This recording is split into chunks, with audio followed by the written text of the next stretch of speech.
Et bonjour et bonsoir, bien-aimés dans le Seigneur. Le Père nous a fait grâce de nous retrouver encore une fois de plus sur Skype ce soir. Sa parole déclare qu'il est bon et agréable pour des frères de demeurer ensemble. C'est là qu'il déverse sa bénédiction en abondance. Donc la bénédiction se trouve là où nous nous rassemblons au nom de Jésus. Bien-aimés, il n'y a pas une bénédiction plus grande que la parole de Dieu. C'est pourquoi lorsque Jacob rassembla ses enfants, Jacob donna la parole. Mais lorsque nous lisons dans Genèse 49, on dit que c'était la bénédiction. Et Jacob de même, juste avant sa mort, plutôt Isaac, juste avant sa mort, il dit à son fils aîné d'aller faire un mets que son cœur aime afin qu'il bénisse son fils. Donc, bien aimé, la bénédiction, c'est la parole. Tout ce que nous voyons dans le physique commence d'abord au niveau de la parole. C'est pourquoi lorsque Dieu voulut créer la terre et les cieux, bien aimé, Dieu avait parlé. Et chaque jour qui passait, dans chaque jour, Dieu parlait et il constatait le soir. Et après avoir parlé le matin, le soir, Dieu constatait en disant que Dieu trouva que cela était bon. Il y eut un soir et il y eut un matin. C'est pourquoi, bien aimé, dans notre vie également, si nous voulons prospérer, nous devons, bien aimé, être transformés selon l'image de la parole, selon l'image de celui qui nous a appelés. Car la parole, c'est Christ lui-même. Et chaque jour qui passe, nous devons recevoir quelque chose de lui et être transformés selon lui. Et c'est ainsi que, bien aimé, nous allons connaître la véritable prospérité, nous allons connaître la véritable richesse. Car les choses que nous voyons sur terre sont passagères, mais les choses éternelles, c'est-à-dire les choses invisibles, sont éternelles. Oui, nous avions été richement bénis par le message de notre bien-aimé Paul qui nous a exhorté la fois passée concernant la parole de Dieu. Bien-aimé, moi j'ai été richement béni. Si le frère Frélin avait enregistré ça, nous aurons bien aimé dans peu de temps le son, disons, le message audio de la prédication d'hier. Dans cette prédication, le bien-aimé Paul était en train de parler de la parole de Dieu. Vous savez, en lisant la Bible, on peut devenir comme des religieux, c'est-à-dire lire la Bible parce que nous voulons apaiser notre conscience, ou lire parce que nous nous sentons que nous sommes chrétiens, ou lire la Bible juste parce que nous pensons que c'est une obligation. Si nous nous approchons, bien aimés, selon ces standards, il nous sera difficile d'écouter la voix de Dieu. Mais si nous faisons de la parole de Dieu notre délice, si nous soupirons après la voix de Dieu, c'est alors que nous pourrons écouter cette voix. Parce que c'est une voix bien-aimée qui ne se fait pas entendre par n'importe qui. Quand je lis Marc chapitre 4, verset 34, bien-aimé, ce passage me surprend toujours. Le Seigneur qui aime parler, le Seigneur qui est amour. La Bible dit, lorsque le Seigneur était au milieu de la foule, il parlait toujours en parabole. Nous pouvons lire ça, ce n'est pas notre thème, mais lisons ça en passant. La Bible dit, dans Marc chapitre 4, verset 34, la Bible dit, je commence à partir du verset 33. Marc chapitre 4, du verset 33 au verset 34. C'est par beaucoup de paraboles de ce genre qu'il leur annonçait la parole. Selon qu'ils étaient capables de l'entendre. Il ne leur parlait point sans parabole, bien aimé. Quand la Bible dit qu'il ne leur parlait point sans parabole, ça veut dire qu'il parlait toujours en parabole. Mais, en particulier, il expliquait tout à ses disciples. Gloire au Seigneur. Donc ça veut dire que si nous ne sommes pas disciples, nous n'aurons pas l'explication. On peut écouter le même messager, on peut écouter le même prédicateur, la même prédication. être dans les mêmes conditions de température et de pression, dans une même salle, mais sortir de là sans rien écouter de la part du Seigneur. Donc dans l'église, il y aura toujours la foule et les disciples. Ce sont les disciples qui reçoivent l'explication des choses. Or, si nous ne sommes pas disciples bien-aimés, la parole de Dieu sera comme des paraboles. Nous allons lire la Bible comme un livre d'histoire géo ou encore de computer science. Nous n'allons pas comprendre ces choses. C'est pourquoi, bien-aimés, lorsque nous écoutons de tels messages, nous devons prier que le Seigneur change la disposition de notre cœur. Il y a aussi une chose, bien-aimés, lorsque nous nous approchons, bien-aimés, de la parole, lorsque nous lisons la parole, quelle est notre motivation? Il n'est pas convenable de lire la Bible pour prêcher. Lorsqu'on lit la Bible pour chercher un point pour prêcher, bien-aimés, une fois de plus, nous avons tapé à côté. Mais nous devons lire la Bible, bien-aimés, pour notre vie d'abord. C'est-à-dire, si la parole ne nous transforme pas, la parole ne pourra pas transformer ceux qui nous écoutent. Donc, bien-aimés, repartez sur ce message, le message d'hier. Le bien-aimé me fait signe que le message avait été envoyé. Donc, repartons sur ce message. Écoutons encore ce message et nous serons bénis. Alors, ce soir, nous continuons à parler sur l'autorité de Jésus-Christ. Comme nous l'avions commencé la fois passée, nous parlons du secret de l'autorité. Nous repartons, nous allons encore lire le passage qu'on a lu la fois passée dans Philippiens chapitre 2. Philippiens chapitre 2, nous lisons du verset 5 jusqu'au verset 11. Philippiens chapitre 2, du verset 5 au verset 11.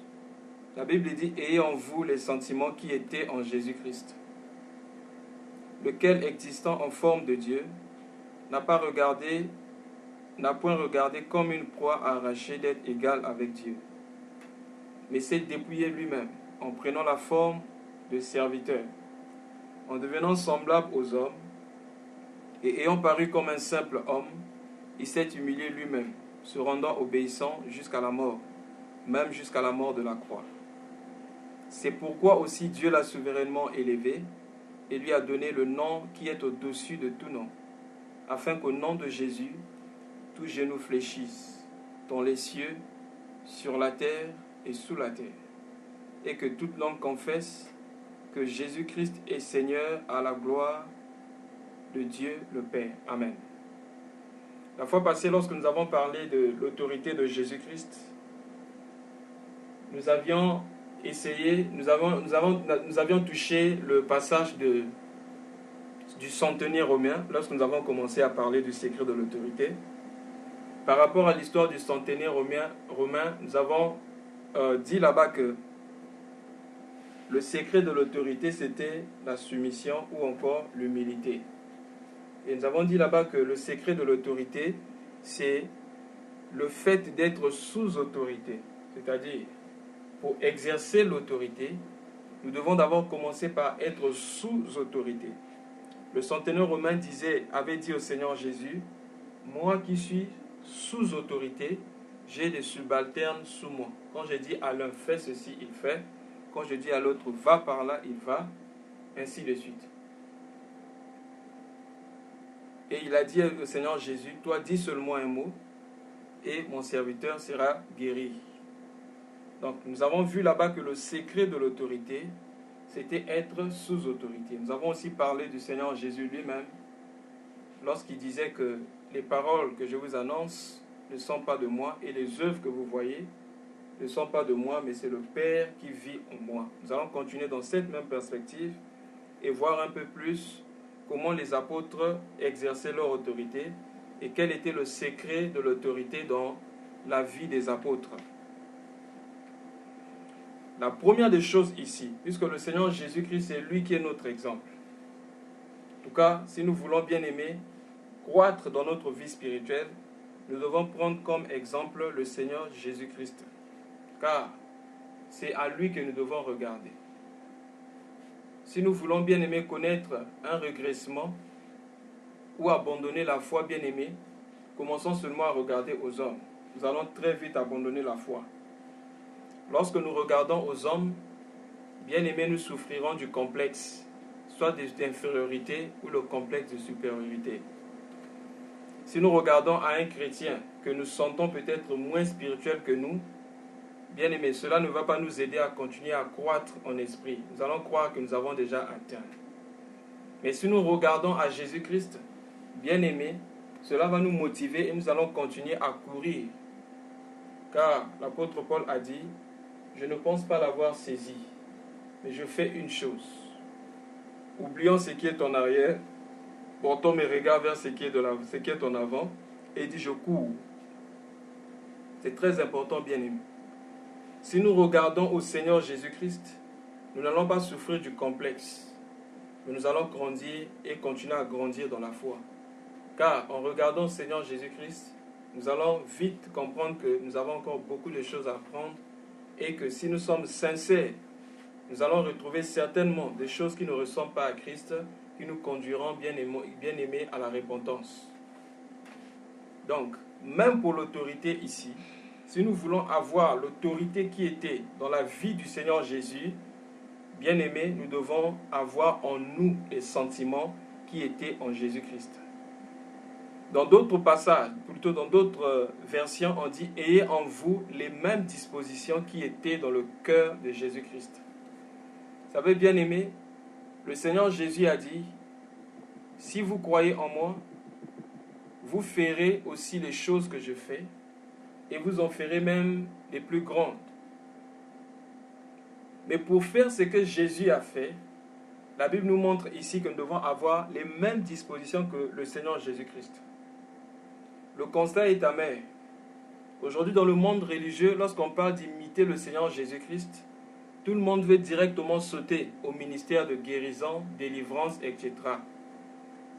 Mais quel était le secret de cette puissance qui était en Jésus? Quel était le secret de cette puissance qui était dans la vie des apôtres?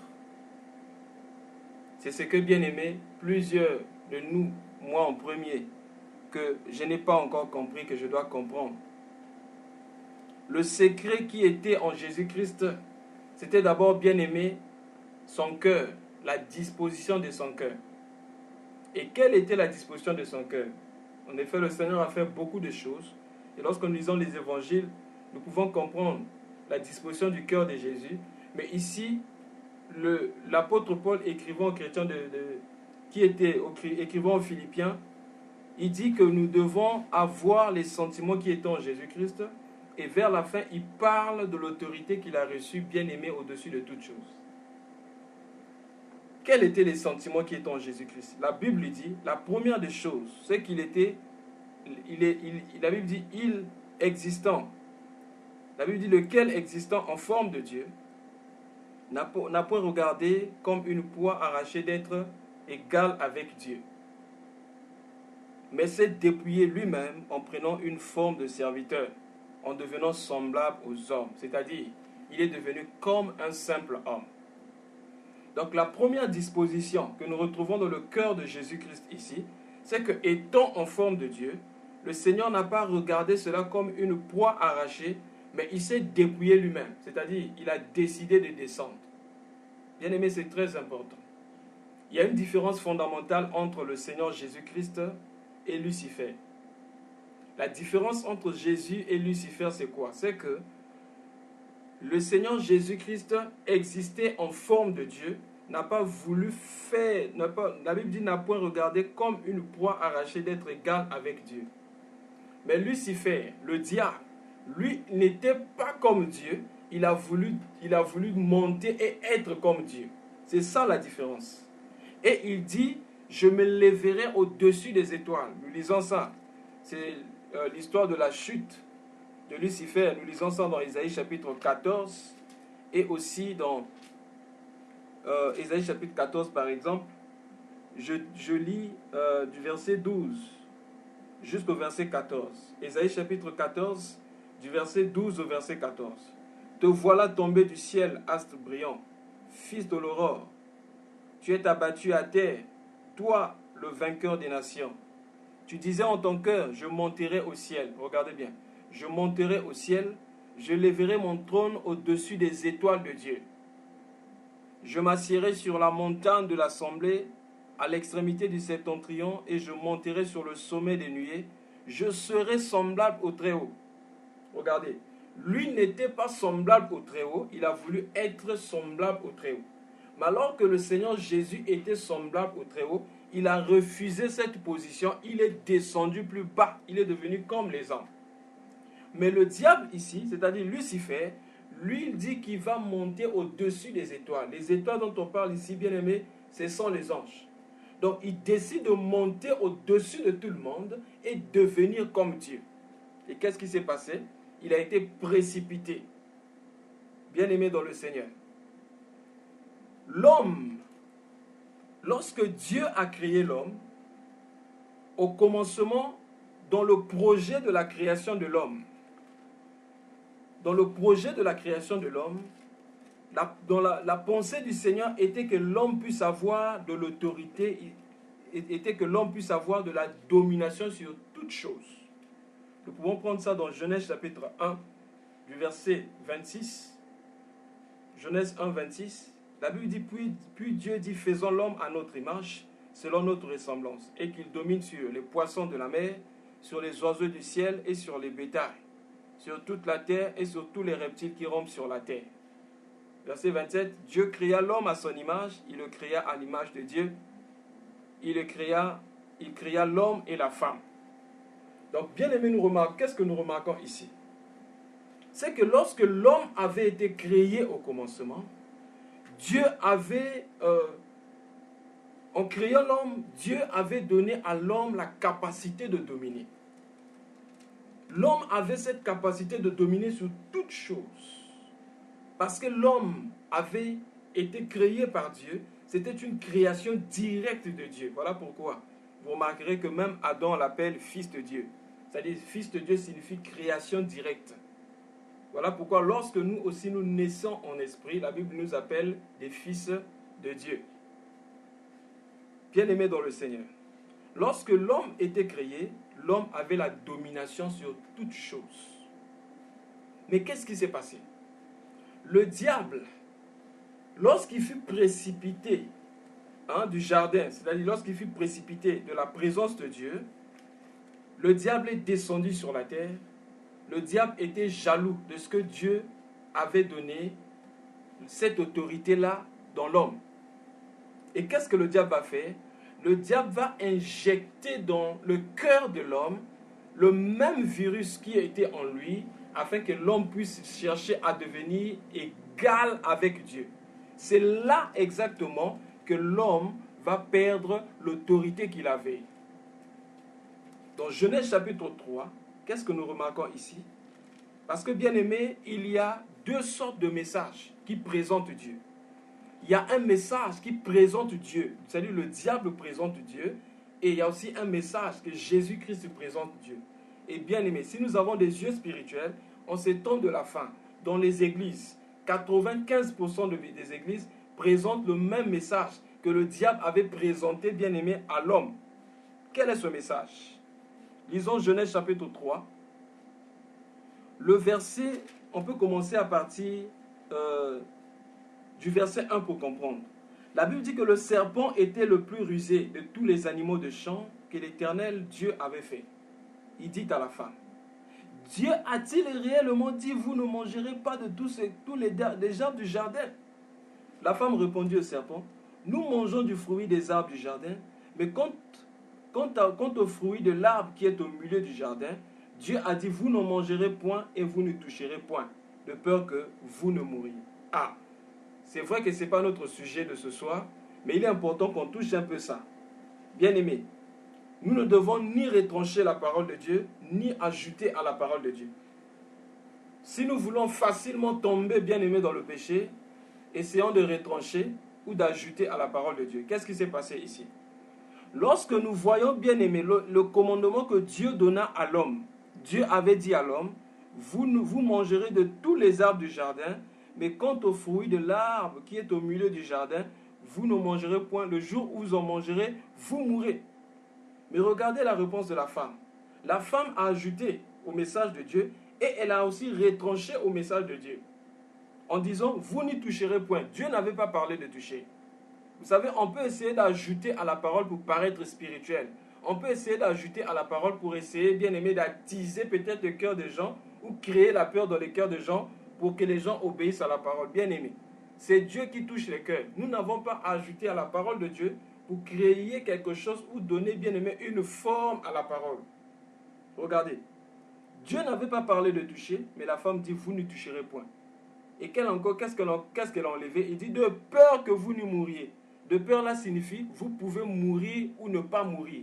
Alors que Dieu avait parlé d'une mort certaine. Le jour que vous en mangerez, vous mourrez. Je continue, verset 4. Alors le serpent dit à la femme, vous ne mourrez point. Vous ne mourrez point. Mais Dieu sait que le jour où vous en mangerez, vos yeux s'ouvriront et vous serez comme des dieux, connaissant le bien et le mal. La femme vit que l'arbre était bon à manger et agréable à la vue, et qu'il était précieux pour ouvrir l'intelligence. Elle prit de son fruit et en mangea, et elle en donna aussi à son mari qui était auprès d'elle, et il en mangea. Bien-aimé dans le Seigneur, voilà comment le diable a injecté le virus qu'il était en lui avant même que l'homme ne soit créé. Quand il disait en son cœur, j'élèverai mon trône au-dessus des étoiles de Dieu, et je serai comme le Très-Haut. Et l'homme a accepté le mensonge de Satan en disant que vous serez comme de Dieu. Mais vous serez comme de Dieu en quoi? Ouvrez l'intelligence, la grandeur. Voilà le message prêché aujourd'hui, bien-aimé, dans les églises. C'est-à-dire qu'il y a deux messages qui présentent Dieu. Un message qui présente Dieu dans la grandeur, dans la puissance. C'est-à-dire que pour obtenir cette puissance, c'est l'homme qui apparaît, c'est l'adoration de la créature. Mais lorsque le Seigneur Jésus-Christ présenta la divinité dans Matthieu chapitre 5, qu'est-ce que le Seigneur Jésus dit? Allons un peu dans Matthieu chapitre 5, voir comment le Seigneur Jésus a présenté la divinité. Matthieu chapitre 5, du verset 45, je crois, jusqu'au verset 48.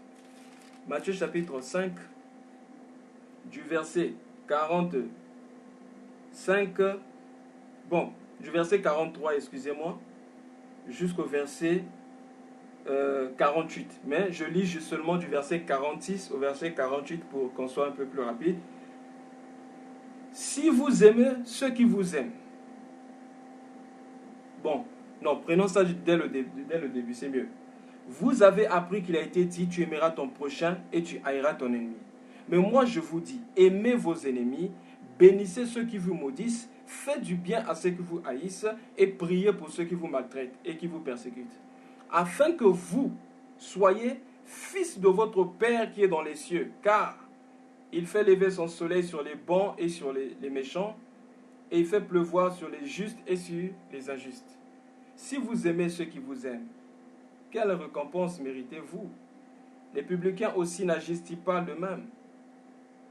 Et si vous saluez seulement vos frères, que faites-vous d'extraordinaire? Les païens aussi n'agissent-ils pas de même? Regardez verset 48. Soyez donc parfaits comme votre Père céleste est parfait. Donc le Seigneur Jésus a présenté, bien aimé, la divinité. Mais comment il a présenté la divinité?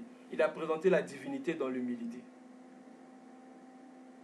Parce que, bien aimé, la divinité est ici, bien aimé, c'est la vie de l'esprit vivant en nous. Parce qu'un homme naturel ne peut pas pardonner, un homme naturel ne peut pas aimer ses ennemis, un homme naturel bien aimé ne peut pas prier en bien pour ceux qui le persécutent. Un homme naturel ne peut pas, bien aimer, faire du bien à ceux qui lui font du mal. Mais le Seigneur était en train de parler de cette dispensation de Dieu dans l'homme. Et il explique que lorsque Dieu viendra vivre dans l'homme, nous allons manifester la divinité sur la terre. Car il a même dit aux pharisiens, à un moment les pharisiens lui ont dit, quand il a posé la question aux pharisiens, qu'est-ce que j'ai fait de mal pour que vous cherchiez à me tuer, à me faire du mal? Les pharisiens ont dit, c'est pas pour quelque chose de bon que nous voulons te tuer, mais c'est parce que toi qui es un homme, tu te fais passer pour Dieu en disant que tu es fils de Dieu. Il dit quoi? Mais vous ne lisez pas ce qui est écrit. N'avez-vous pas lu ce qui est écrit dans les psaumes? La Bible dit, vous êtes de Dieu, mais vous mourrez comme des hommes. Bien-aimés, Quelle est la marque de la divinité en nous? C'est-à-dire montrer qui est Dieu. Comment est-ce que nous devons présenter Dieu? C'est ça, bien-aimé. Le Seigneur Jésus a présenté Dieu dans l'humilité. Le Dieu que nous servons, ce n'est pas un Dieu publicitaire. Ce n'est pas un Dieu qui aime faire la publicité. Mais c'est un Dieu qui se cache. Remarquez, lorsqu'il a fait son entrée à Jérusalem, vous savez, généralement, selon l'histoire, les rois concurrents, lorsqu'ils rentraient, bien aimés, quand ils célébraient leur victoire, quand ils rentraient comme concurrents, généralement, les rois bien aimés faisaient leurs entrées bien aimées en montant sur des chevaux. Généralement, c'était le cheval blanc. Mais regardez comment le Seigneur Jésus-Christ a fait son entrée à Jérusalem. Il est monté sur l'âne. Il est monté, il a fait son entrée sur l'âne pour montrer, bien aimé, la petitesse, l'humilité. Et c'est là, bien aimé, le secret de l'autorité. Le secret de l'autorité de Jésus présenté dans Philippiens 2, bien aimé, c'est l'humilité. Et le Seigneur Jésus, la Bible dit, étant en forme de Dieu, il a accepté de descendre, devenir comme un simple homme. Étant devenu comme un simple homme, la Bible dit qu'il a encore accepté de descendre. Il est devenu comme un serviteur. Quel serviteur? Le dernier des serviteurs. Et il a montré ça, bien aimé, dans Jean chapitre 13, on n'a pas le temps de lire ça, lorsqu'ils sont rentrés, bien aimés, dans cette maison pour le jour qu'il a demandé aux disciples de préparer un endroit pour célébrer la Pâque. La Bible dit qu'il a commencé à nettoyer les pieds de ses disciples. Or, c'était le serviteur le plus sale, le dernier des serviteurs qui devait nettoyer, bien aimé, les pieds des apôtres. Et qu'est-ce qu'il a dit à ses disciples? Lorsque Pierre lui dit, non Seigneur, tu pourras laver les pieds de tout le monde, mais pas mes pieds. Le Seigneur Jésus lui a dit, si je ne te fais pas ça, si je ne te lave pas les pieds, tu ne feras pas partie de ceux qui sont avec moi. Il dit, ce que moi je fais maintenant, vous ne les comprenez pas. Mais il y aura un jour, vous allez comprendre cela. Après avoir lavé les pieds, la Bible dit, il porta ses vêtements et dit à ses disciples, vous m'appelez Seigneur et Maître. Je ne refuse pas, je le suis. Mais si moi qui suis votre Seigneur et Maître, je vous ai fait cela, vous devez aussi le faire les uns les autres, comme moi je l'ai fait. Bien-aimé dans le Seigneur. Si aujourd'hui l'Église a perdu l'autorité sous les puissances des ténèbres, c'est seulement parce que l'Église a perdu la simplicité de Jésus-Christ. Et c'est ce que l'apôtre Paul essayait d'attirer lorsqu'il parlait aux chrétiens de Corinthe. Il voulait attirer l'attention des chrétiens de Corinthe. Allons un peu dans 2 Corinthiens chapitre 11.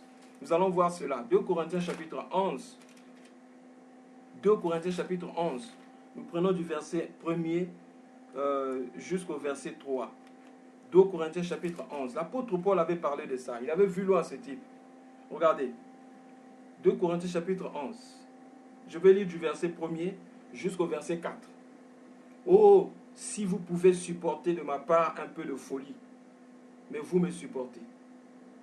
Car je suis jaloux de vous d'une jalousie de Dieu, parce que je vous ai fiancé à un seul époux, pour vous présenter à Christ comme un vierge pur, toutefois.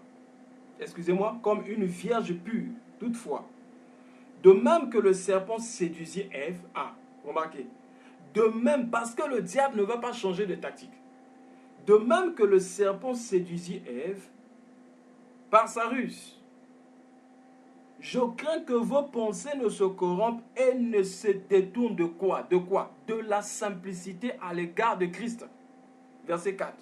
Car si quelqu'un vient vous prêcher un autre Jésus que celui que nous avons prêché, ou si vous recevez un autre esprit que celui que vous avez reçu, ou un autre évangile que celui que vous avez embrassé, vous le supportez fort bien. Gloire au Seigneur. L'apôtre Paul avait vu cela, bien-aimé. Lorsqu'on prêche un autre Jésus, bien-aimé, on reçoit un autre esprit. Et par conséquent, on prêchera un autre évangile.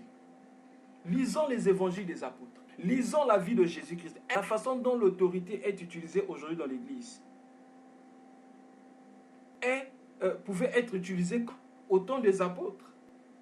Prenons par exemple, puisque nous avons lu notre verset de base, nous devons avoir les sentiments, les mêmes dispositions de cœur en Jésus-Christ. Par exemple, le cas des miracles. Lorsque le Seigneur Jésus guérissait les gens, qu'est-ce qu'il disait aux gens? À dire aux gens, n'allez pas faire la publicité. Mais aujourd'hui, c'est le contraire. Lorsqu'il y a une petite guérison, c'est raconté. Mais attention, quand tu parles de ça, il faut mettre l'accent sur l'homme de Dieu, un tel qui a fait. Oh, bien-aimé dans le Seigneur. Regardez bien quoi reposait, bien-aimé, sur quoi reposait l'autorité des apôtres.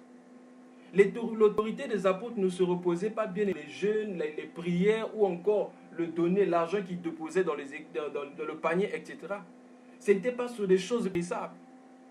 Il y a 5 mois au Congo-Brazzaville. Il y a eu 2 prophètes qui sont allés là-bas vendre l'huile, soi-disant pour avoir l'onction, pour avoir de la puissance, l'utilisation de l'huile. Et c'était vendu à 50 000 francs CFA. Il y avait des flacons aussi de 100 000 francs. Les hommes de Dieu en masse. Soi-disant qu'en utilisant cette huile, on va libérer la puissance de Dieu. Hein, il y aura des guérisons, on va attirer des foules. Oh, bien-aimés dans le Seigneur, où allons-nous? Lorsque les apôtres guérissaient, nous lisons par exemple, nous avons lu ça la fois passée, l'histoire du boiteux qui était guéri par l'apôtre Pierre et qui montait au temple. Là, Actes chapitre 3, à partir du verset 11 jusqu'au verset 13 là-bas, on dit que la foule, comme la foule ne quitte Pierre et Jean, je vais lire ça en passant rapidement, Actes chapitre 3, le verset 11 au verset 13. Actes chapitre 3, du verset 11 au verset 13. Comme ils ne quittaient pas Pierre et Jean, le peuple étonné accourut vers eux au portique dit de Salomon. Pierre, voyant cela, et dit au peuple, homme israélite, pourquoi vous étonnez-vous de cela? Pourquoi avez-vous des regards fixés sur nous? Comme si c'était par notre propre puissance ou par notre piété nous eussions fait marcher cet homme. Le Dieu d'Abraham, d'Isaac et de Jacob, le Dieu de nos pères, a glorifié son serviteur Jésus-Christ, que vous avez livré et régné devant Pilate, qui était d'avis qu'on le relâcha. Quand les yeux fixés sur les apôtres, songeaient à orienter les yeux vers Jésus-Christ. Parce que c'est lui l'agneau qui est mort pour nous. C'est lui qui est digne de gloire. Les apôtres essayaient de faire comprendre aux gens que ce n'était pas par leur propre puissance, ni par leur piété. Combien bien aimé aujourd'hui, un moment de jeûne. Je ne suis pas contre le jeûne. Je ne suis pas contre la paix. Mais combien on présente bien aimé ces choses comme des supports. Si j'ai la puissance aujourd'hui, c'est parce que j'ai jeûné tant de jours. Bien aimé dans le jeûne, c'est bien de jeûner. Je crois que c'est bien de jeûner. Celui qui est conduit par l'Esprit jeûne souvent. C'est bien de prier, mais bien aimé dans le Seigneur. Nous ne devons pas prendre ces choses comme des supports pour dire que si j'ai la puissance, c'est à cause du jeûne, c'est à cause de la prière. Car l'apôtre Paul n'a pas dit, en moi j'ai le jeûne, en moi j'ai la prière. Il dit, je n'ai ni or ni argent, mais ce que j'ai, je te le donne. Prends ton lit et marche. Lisons bien aimé l'histoire des apôtres. À un moment donné, dans Actes chapitre 8 là-bas, la Bible dit que lorsque l'église de Jérusalem avait appris que Samarie venait d'être évangélisée par Philippe et qu'il y avait eu plusieurs personnes qui avaient reçu le baptême, ils envoyèrent Pierre et Jean là-bas. Et Pierre et Jean priaient pour les gens afin que ces gens-là puissent recevoir le Saint-Esprit. Parmi eux, il y avait un magicien. Ce magicien qui s'appelait Simon. C'est pourquoi, bien aimé, faisons très attention. Ce n'est pas tous ceux qui passent par le baptême qui sont réellement convertis. Il y a des gens qui ne sont pas convertis. Je vais dire ça rapidement. La Bible dit, dans Actes chapitre 8, au verset, je lis d'abord le verset 9. Actes chapitre 8, le verset 9. Il y avait auparavant dans la ville un homme nommé Simon, qui se donnait pour un personnage important, exerçait la magie et provoquait l'étonnement du peuple de Samarie. Tous, depuis le plus petit jusqu'au plus grand, le verset 10, l'écoutaient attentivement et disaient, celui-ci est la puissance de Dieu, celle qui s'appelle la grande. Ils l'écoutaient attentivement parce qu'il les avait longtemps étonnés par ses actes de magie. Verset 12. Mais quand ils eurent cru à Philippe, qui leur annonçait la bonne nouvelle du royaume de Dieu et du nom de Jésus-Christ, hommes, femmes se firent baptiser verset 13. Simon lui-même crut. Et après avoir été baptisé, il ne quittait plus Philippe. Il voyait avec étonnement les miracles et les grands prodiges qui s'opéraient. Donc cet homme-là avait une foi circonstancielle. Il avait cru juste pour un temps, parce qu'il voyait les miracles. Il s'attachait en réalité à Simon, parce qu'il voulait faire les mêmes choses. Maintenant, remarquez, à partir du verset 18. Actes chapitre 8, du verset 18 au verset 22. Lorsque Simon vit que le Saint-Esprit était donné par l'imposition des mains des apôtres, il leur offrit de l'argent en disant « Accordez-moi aussi ce pouvoir ». Pourquoi? Parce que par rapport à ses magies, par rapport à ses anciennes pratiques, bien aimé, certainement il avait acheté la magie en échange avec de l'argent. Mais lui, il ne savait pas de quelle puissance il s'agissait ici. La Bible dit au verset 19, en disant « Accordez-moi aussi le pouvoir, afin que celui à qui j'imposerai les mains reçoive le Saint-Esprit. » Verset 20. Mais Pierre lui dit « Que ton argent périsse avec toi, puisque tu as cru que le don de Dieu s'acquérait à prix d'argent. Il n'y a pour toi ni part, ni lot dans cette affaire, car ton cœur n'est pas droit devant Dieu.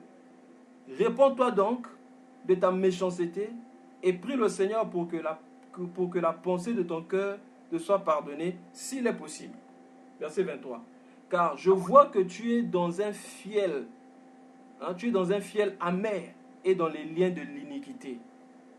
Ô bien-aimé dans le Seigneur. » Mais la simonie, la doctrine de Simon, fonctionne aujourd'hui, bien-aimé, dans les églises. Mais cette fois-ci, dans cette église, dans l'église dans ce temps de la fin, c'est pas Simon qui va donner de l'argent à ceux-là qui ont la puissance, mais c'est ceux qui ont la puissance qui disent aux hommes, moi, pour avoir cette puissance-là, pour guérir les malades, pour avoir cette onction, j'avais déposé une offrande symbolique. Donnez seulement l'argent, vous allez voir. Bien-aimé, j'étais sidéré une fois, démotivé, découragé. Je suis allé, bien-aimé, à une conférence des hommes de Dieu. Et un homme de Dieu disait, c'est un homme connu, j'éteins le nom, venez donner. Il demandait, il disait, c'était à partir de 100 000, pas moins. Venez avec 100 000 francs CFA, je vais écrire votre nom sur ma Bible. Si j'écris votre nom sur ma Bible, quand je vais commencer à prier le matin, vous allez recevoir la même puissance qui est sur moi. Ça, c'est la simonie. C'est-à-dire chercher à acheter la chose de Dieu bien-aimé en échange contre de l'argent. Jésus-Christ a dit, le Seigneur Jésus a dit, vous avez reçu gratuitement, donnez aussi gratuitement. Le Seigneur Jésus ne vendait pas la puissance. Le Seigneur Jésus donnait la puissance gratuitement. Donc si nous avons perdu, bien-aimé, l'autorité aujourd'hui en ce temps de la fin, c'est parce que nous avons perdu la simplicité. Nous avons été séduits comme Ève et nous avons perdu la simplicité à l'égard de Jésus-Christ. Qu'est-ce que le diable cherchait? La Bible dit, il disait dans son cœur, je monterai, je serai semblable au Très-Haut. Regardez simplement les églises aujourd'hui. Comment, bien-aimés, les hommes de Dieu sont adorés. Comment, bien-aimés, les hommes de Dieu sont loués, qui veulent quelquefois prendre la place de Dieu. Regardez simplement les trônes aujourd'hui établis dans les églises. L'homme de Dieu ne peut pas s'asseoir avec la foule. Il doit être séparé, loin là-bas devant la foule. Comme les gourous en Inde. Oh, bien-aimés dans le Seigneur. Si nous voulons vivre ce que les apôtres ont vécu, si nous voulons expérimenter la même chose, nous devons faire les mêmes choses. C'est la loi de cause à effet. Les mêmes causes produisent les mêmes effets. Je crois que Jésus n'a point changé. Car la Bible dit, l'huile qui descend sur la tête d'Aaron, c'est celle qui descend sur le bord de ses vêtements, sur sa barbe et sur le bord de ses vêtements. La tête d'Aaron, bien-aimé, c'est l'image de la tête de l'Église qui est Jésus-Christ. Et le corps d'Aaron, bien-aimé, c'est nous l'Église. C'est la même onction qui est descendue sur la tête qui descend sur les habits. Nous avons reçu la même onction. Mais le secret de Jésus, c'était quoi? C'était d'abord à l'intérieur. Avant que la puissance se manifeste à l'extérieur, il fallait une humilité intérieure. C'était ça le secret des apôtres. Les apôtres ne faisaient rien pour leur propre gloire. Remarquez bien le cœur de Simon. La Bible dit, quand Pierre parla à Simon, il dit, car je vois que tu es dans un fiel amer et dans les liens de l'iniquité. Pourquoi? Parce que lui cherchait la puissance de Dieu. Certainement pour sa renommée. Parce que c'était un homme qui était connu dans la ville. Il voulait avoir toujours cette même puissance-là pour attirer les regards vers lui. Bien-aimé, quand nous cherchons l'autorité de chasser les démons, quand nous cherchons l'autorité de faire des miracles, est-ce que nos cœurs sont droits? Est-ce que ce n'est pas quelque part pour que nous soyons connus? Bien-aimés dans le Seigneur, les apôtres ne cherchaient rien de tout ça. Voilà pourquoi. Quelque part aussi, lorsque l'apôtre Paul et Barnabas ont guéri cet homme, la Bible dit, ces gens-là ont dit, les dieux nous ont visités en chair, en forme humaine. Mais qu'est-ce qu'ils ont fait? Ils ont déchiré les habits. La Bible dit que Paul, on va lire ça, c'est dans Actes chapitre 14, Actes chapitre 14, du verset 8 jusqu'au verset 15. Actes chapitre 14, du verset 8 au verset 15. Voici ce que la Bible déclare. À Lys se tenait assis un homme impotent des pieds, boiteux de naissance, et qui n'avait jamais marché. Il écoutait parler Paul, et Paul, fixant les regards sur lui, le voyant qu'il avait la foi pour être guéri, il dit d'une voix forte, « Lève-toi, droit sur tes pieds. » Et il se leva d'un bond et marcha. À la vue de ce que Paul avait fait, la foule éleva la voix et dit en langue lycaonienne, « Les dieux sous forme humaine sont descendus vers nous. » Ils appelaient Barnabas Jupiter et Paul Mercure, parce que c'était lui qui apportait la parole. Le prêtre de Jupiter, dont le temple était à l'entrée de la ville, amena les taureaux avec des bandelettes vers les portes et voulait de même que la foule offrit un sacrifice. Verset 14. Verset 14. Les apôtres Barnabas et Paul, ayant appris cela, déchirèrent leurs vêtements et se précipitèrent au milieu de la foule, en s'écriant, « Ô hommes, pourquoi agissez-vous de la sorte? Nous sommes des hommes de la même nature que vous, et vous apportons une bonne nouvelle. Nous vous exhortons à renoncer à ces choses vaines, pour vous tourner vers le Dieu vivant, qui a fait le ciel et la terre, la mer et tout ce qui s'y trouve. » Quel était le secret de Paul, bien-aimé? Le secret de Paul et Barnabas, c'est que ces gens bien-aimés savaient qu'ils étaient des hommes ordinaires. Mais aujourd'hui, bien-aimé, Dieu m'a utilisé, Dieu t'a utilisé. Guérison, tu penses que tu n'es plus un homme ordinaire. Tu changes maintenant de nom. Voilà pourquoi la course au nom aujourd'hui dans les églises. Pourquoi? Parce que nous avons le sens de la simplicité de Christ. La prophétie bien-aimée annoncée sur Paul s'accomplit aujourd'hui bien-aimé dans les églises. L'apôtre Paul lui dit, j'ai peur que de la même façon que Satan séduisit Ève, que vous soyez séduits. Parce qu'aujourd'hui, on présente aussi Dieu. Qui est Dieu? Qui est homme de Dieu? C'est un homme qui s'habille bien. Qui est homme de Dieu? C'est celui qui a un jet privé. Qui est homme de Dieu? C'est celui qu'on doit essuyer les chaussures. Qui est homme de Dieu? C'est celui qui doit s'asseoir séparé du peuple là-bas. Qui est homme de Dieu? C'est celui qui ne peut plus tenir sa Bible. On doit tenir son sac. Qui est homme de Dieu? Oh, c'est un homme qui n'est pas ordinaire. Laissons que les hommes pensent que nous ne sommes pas ordinaires. Mais restons ordinaires par rapport à nous. Le diable, avant qu'il devienne diable, quand il était encore l'astre brillant, bien aimé, il vivait dans la... Mais en une seule seconde, il a permis que l'orgueil pénètre dans son cœur. C'est comme ça qu'il a été de la présence de Dieu. C'est comme ça qu'il a été précipité de la présence de Dieu. Il a quitté la présence de Dieu parce que l'orgueil a pénétré son cœur. Bien-aimé dans le Seigneur, l'orgueil est l'ennemi des spirituels. Si nous voulons avoir de l'autorité, nous ne devons pas, bien-aimé, accepter que l'orgueil demeure dans notre cœur. Parce que Dieu résiste aux orgueilleux, mais Dieu fait grâce aux humbles. L'autorité est dans la main de celui qui accepte toujours d'être humble, qui accepte toujours de descendre, de celui qui ne cherche pas à être vu, celui qui ne cherche à être acclamé par les hommes, celui qui veut dominer les hommes. Regardez aujourd'hui, c'est devenu comme un jeu dans les églises, où on fait parler des démons. On donne le micro au démoniaque qui dit à l'homme de Dieu puissant, tu es puissant, tu es puissant. Bien aimé, est-ce que Jésus laissait le temps au démon de parler de lui, de rendre témoignage? Le témoignage de Dieu, c'est-à-dire que le fait que Dieu lui ait dit, voici celui-ci est mon fils bien-aimé, en qui toute mon affection. Ce témoignage était suffisant pour lui. Et quand les démons disaient, nous savons qui tu es le fils de Dieu, il dit, il faisait taire et il est chassé. Mais qu'est-ce que nous faisons aujourd'hui? Qu'est-ce que nous voyons aujourd'hui dans les églises, dans les chaînes dites chrétiennes? C'est des possédés, d'abord c'est des gens des familles bien aimées. Supposons qu'on monte ta mère, il a à la télé, on va par terre parce qu'elle est possédée par un démon. Bien aimé, est-ce que ça va te faire du bien? Regardez comment est-ce que on salit même l'image de personne. Bon, à moins que ça soit avec la vie, avec par le consentement de la personne qui a connu ça, mais bien aimé, c'est... Le Seigneur Jésus n'avait pas le temps de faire toutes ces choses. Les apôtres n'avaient pas le temps de faire ces choses. Lisez seulement les apôtres, les épîtres, nous allons comprendre cela. L'apôtre Paul, la Bible dit dans Actes chapitre, je crois que c'est Actes chapitre 19, on dit que guérit en touchant le corps de Paul. Hein, Actes chapitre 19, le verset 11 à 12. Et Dieu faisait des miracles extraordinaires par les mains de Paul, au point d'appliquer sur les malades les linges ou les mouchoirs qui avaient touché son corps, et les maladies les quittaient, et les esprits mauvais. Paul ne chassait pas les démons, il le faisait.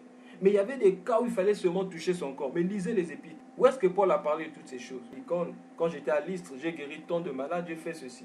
Il n'avait pas le temps de parler de ces choses. Parce que Jésus soit vu. Il voulait que Jésus soit connu.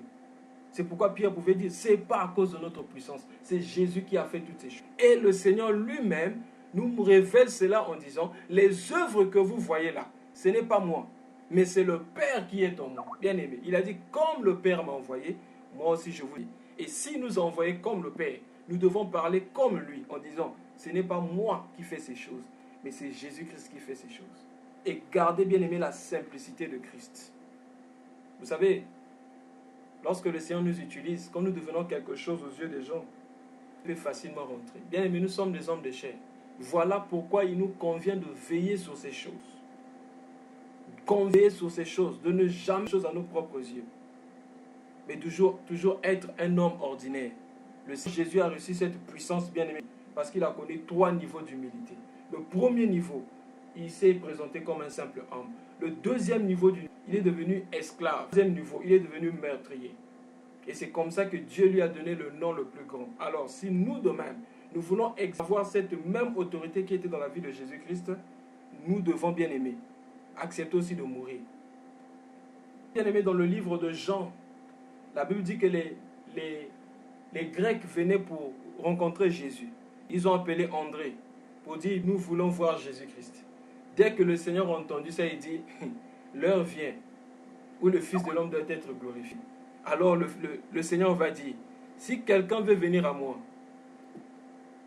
il dit, si le grain ne tombe, merci beaucoup bien-aimé Gauthier, donc le troisième niveau d'humilité, c'est, il est devenu comme un meurtrier. C'est-à-dire qu'il a porté le péché sur lui et est devenu comme un meurtrier. Alors je disais, le Seigneur dit, si le grain qui est tombé ne meurt, il reste seul.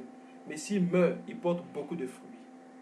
Le secret de l'humilité, le secret plutôt de la puissance de Dieu, le secret bien-aimé de l'autorité devant le monde des ténèbres, c'est la mort. Pourquoi? Le diable a peur de la mort. Car la Bible dit, dans Colossiens chapitre 2, il a dépouillé les dominations. En les livrant publiquement en spectacle, en triomphant d'elle par la croix. Colossiens chapitre 2, versets 14 à 15. Il a déchiré l'acte de l'ordonnance de condamner. Et il a dépouillé les dominations, ou à la croix. Donc lorsque nous nous identifions à Christ par la mort, bien aimé, c'est lorsque nous mourons par rapport à notre volonté. C'est là que nous nous identifions à Christ. Et lorsque les démons nous verront, ils ne nous verront pas, ils verront Christ. Voilà pourquoi la fois passée, nous avons lu l'histoire des 7 fils de Sheva qui sont partis chasser un démon et ils ont dit au démoniaque, nous t'ordonnons de sortir au nom de Jésus que Paul prêche. Alors le démoniaque regarde, l'esprit qui est en lui répond à ces hommes, moi je connais qui est Paul et nous connaissons qui est Jésus, mais vous qui êtes-vous? Et la Bible dit, l'esprit se jeta sur eux, devint maître d'eux et les frappa. Ils sont sortis de là nus avec des plaies. Bien-aimés dans le Seigneur. Ces hommes n'avaient pas de communion avec le Seigneur Jésus-Christ, mais voulaient exercer l'autorité. Le secret de l'autorité, bien-aimé, c'est être en communion avec le Seigneur. Et le secret de l'autorité, bien-aimé dans le Seigneur, c'est la croix. c'est la mort. C'est pourquoi la Bible dit, si quelqu'un est incapable de renoncer à lui-même et de porter sa croix tous les jours, il ne peut pas être mon disciple. Or, qu'est-ce qu'il a dit aux disciples? Voici les signes qui accompagneront ceux qui auront cru. C'est ceux qui acceptent de porter la croix tous les jours qui peuvent déranger, bien aimé, les puissances des ténèbres. Parce que celui qui a la croix, celui qui porte sa croix tous les jours, bien aimé, le malin n'aura pas à toucher de place dans sa vie. Le malin bien aimé aura peur de cette personne. N'oublions pas, l'autorité, ce n'est pas la tonalité de la voix. On peut crier devant les démons et les démons ne partiront que si